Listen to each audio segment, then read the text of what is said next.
जगणं हा ख्रिस्त, जर ख्रिस्तासाठी मेला तर चांगलं आहे. तर का बरं आजारीने किंवा कोणी मारलं तर तसं स्वतःच्या चुकीने नाही, असं नाही मरायचं.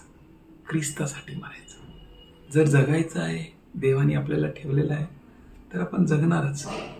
प्रभूचं वचन आहे रोमकरासपत्र 5:5 मध्ये की आशा लज्जित नाही, म्हणून की देवानी त्याच्या आत्म्याद्वारे आपल्या अंतःकरणात त्याच्या प्रीतीचा वर्षाव केला आहे. आपल्याला ठाऊक असायला पाहिजे की देवानी आपल्यासाठी ऑलरेडी विजय केलेला आहे, आपल्याला जयवंतपेक्षा श्रेष्ठ केलेलं आहे. हे गोष्टी बाराकला सांगितलं होतं की जरूर परमेश्वर विजय देणार. तर आपल्याला पण देवानी सांगितलेलं आहे, आपल्याला जरूर देवबाप्पा जयवंत करणार. परंतु रास्ते इतकं कठीण आहे, अवघड आहे.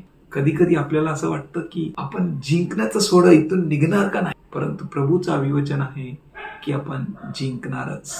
त्यांनी आधीपासूनच अंत बघितलेला आहे. तसं सर्वश्रेष्ठ परमेश्वर आपल्यासोबत आहे. त्या परमेश्वराला आपण विसरू नये, त्या परमेश्वराच्या अभिवचनाला आपण विसरू नये, आपण खचरू नये, आपण घाबरू नये, आपण विश्वास करू. त्यांनी अभिवचन दिला तो पूर्ण करणारच. त्या अभिवचनानुसार आपण स्वतःला ठेवू. काही होऊ द्या, परिस्थिती किती पण विकट असू. चांगल्या परिस्थितीमध्ये तर सर्व चांगलंच राहणार, पण विकट परिस्थितीमध्ये मी कसं जगतोय, आम्ही कसं जगतोय ते पाहणं अति आवश्यक आहे. आणि जेव्हा आपण स्वतःला त्याच्या वचनानुसार ठेवणार, तर आपण स्वतः पाहणार आणि अनुभव घेणार की जे आपले विरुद्ध लोक होते, स्वतःला आपल्या विरुद्ध केले, तेही आपल्यासाठी चांगलं काम करण्याचा प्रारंभ करणार.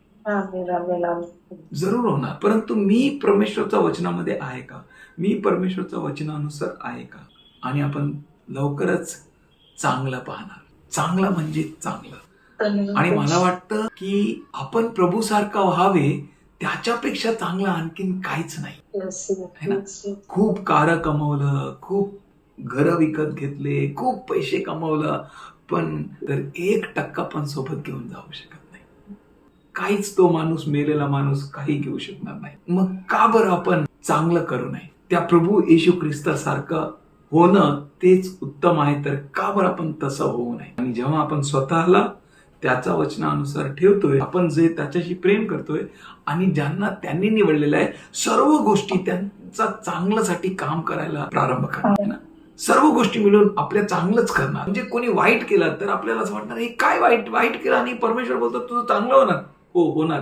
जर परमेश्वरनी बोलला ना तर होणारच. आपण जणू काय भात घेतोय आणि आगीचा खाली ठेवतोय, जेव्हा तो शिजतोय तेव्हा आपण खाऊ शकतोय. खूप समय आपल्याला वाटतं की हे चांगलं नाहीये, हे चांगलं नाहीये, ते चांगलं नाहीये. पण आपल्या जीवनात सर्व गोष्टी, दुःख, सुख, वेदना, त्रास, हसणं, रडणं, प्रभू त्या सर्वांना काम करून आपल्या चांगल्यासाठी करणार, आपल्याच लाभ होणार. लाभ म्हणजे चांगलं, म्हणजे ख्रिस्तासारखं होणं. ख्रिस्त कोण? आपल्या सर्व भावांमध्ये प्रथम तो असं राहणार. आपण सर्व मिळून त्याच्यासारखे राहणार. आणि खरोखरच जसं ख्रिस्त या दुनियामध्ये होता, जर तसं आपणही झालो, तर जसं आज ख्रिस्ताचं नाव सर्व नावापेक्षा उंच आहे, तसं आपल्याही नाव प्रभू उंच करणार.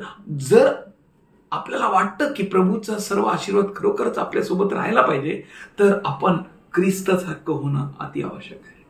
बाराकला प्रभूंनी सर्व आशीर्वाद दिला. त्याचा विरुद्ध संदेश सांगितलेले लोकही त्याच्यासाठी काम करू लागले. आपल्या मन, आपली बुद्धी, आपली आलोचना समजू शकणार नाही की देवाने आपल्यासाठी काय काय केलेलं आहे. तसा अद्भुत गोष्टी आपल्यासाठी घडत आहे, घडणार आहे. आणि इतकंच नव्हे तर सर्व लाभ आपल्याला येऊन भेटणार, आपल्या पुढेही जाणार. प्रभू आपल्या सर्वांना आशीर्वादित करो.